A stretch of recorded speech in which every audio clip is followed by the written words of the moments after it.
verwässert ist die Geschichte unseres nächsten Speakers. Wir haben Solomon Eko da, der darf hier schon mal zu mir kommen. Solomon verfügt über mehr als 7 Jahre als Unternehmer. Er ist Gründer von Rethink Media, einer interaktiven Full-Service-Agentur für digitale Inhalte und sitzt damit in Bonn. Das klingt total abgespaced und gründen kann er, da dürft ihr sicher sein. You're a founder. An der Universität von Lagos in Nigeria hat er das nämlich schon mal gemacht, und zwar mit Campus Connect 49. Das war damals ein Club zur Vermittlung der deutschen Sprache und Kultur in Lagos. Später hat er aus dem Club ein ganzes Unternehmen gebaut und aus allen Sachen, die er da gelernt hatte, eine Firma gemacht, die dafür gesorgt hat, dass die gerne in Deutschland studieren möchten, da das nötige Know-how auch mitnehmen. Er liebt KI und sieht sich selbst als KI-Visionär. Sein Mantra lautet, sei einfach, aber mit Prinzipien. Be simple with principle. Seine Geschichte erzählt er uns heute Abend auf Englisch. Please welcome on stage Solomon Eko.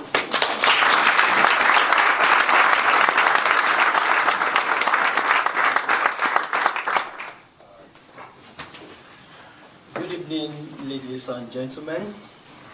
Guten Abend, meine Damen und Herren. Ich kann auch Deutsch, aber nicht Russisch.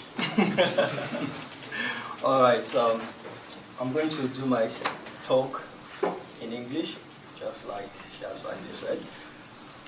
Steve Jobs once said, only those crazy enough are the ones who change the world.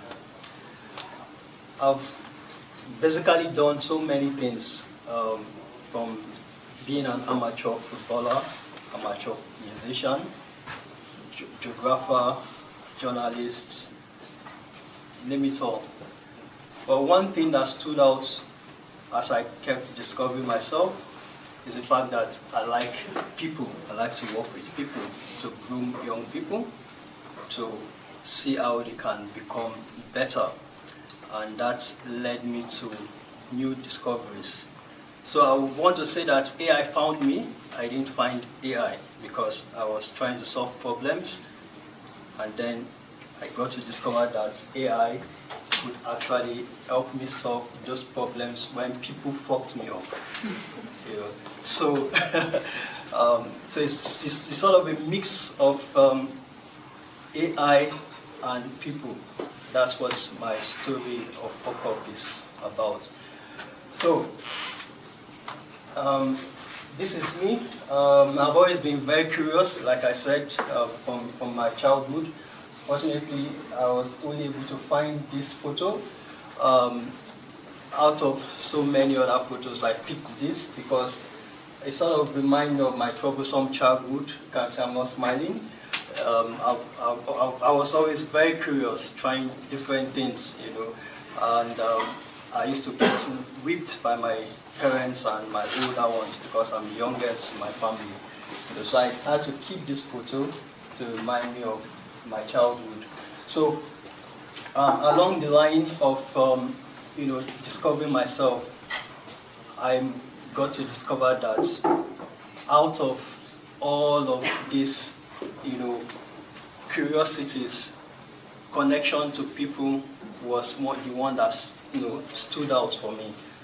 And after I graduated from university, some of us who perhaps are familiar with Africa and Nigeria, to be precise, you get to know that, especially the city where I come from in Nigeria, Lagos, perhaps it's also one of the reasons why I had to try a lot of things from childhood, because you're always on the move, trying different things. So after university, I had to try something out, which was my first journey into entrepreneurship. And I started a project called Reciprocate after I discovered that, one, I like to work with people, and I also would want to see how I can save the world, and I connect it back to the quote of Steve Jobs that says only those who are crazy enough can change the world. Well, have I changed the world? Well, we get to discover. So I tried to change the world by working with people, and I started a project called Reciprocate. I got a grant from the United States Department of State, and I started an environmental project. And I got a group of volunteers and a group of young people, and we started this project about recycling, where I was responsible for ensuring that I can transfer the knowledge about recycling and the environment to them. And we did a couple of projects for 2 years, which was quite successful, covered by local media and international media. And during this period, I happened to find another means. Like I said, I'm always very curious to leave Nigeria to come to Germany to study for my master's. And it was entirely different from what I had studied for my bachelor's. So this time I was coming to study media in Germany. But for my bachelor's, I studied geography and planning. So whilst I had built this team, in Nigeria to create this beautiful project that was successful, one thing I discovered was that I fucked up in one area.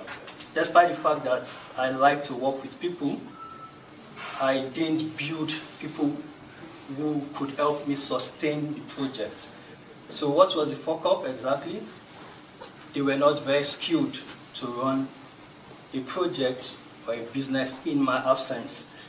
So my departure from Nigeria was sort of the end of the project, because it couldn't continue, because I was responsible for finding funding, getting customers, and moving things ahead. So it sort of ended the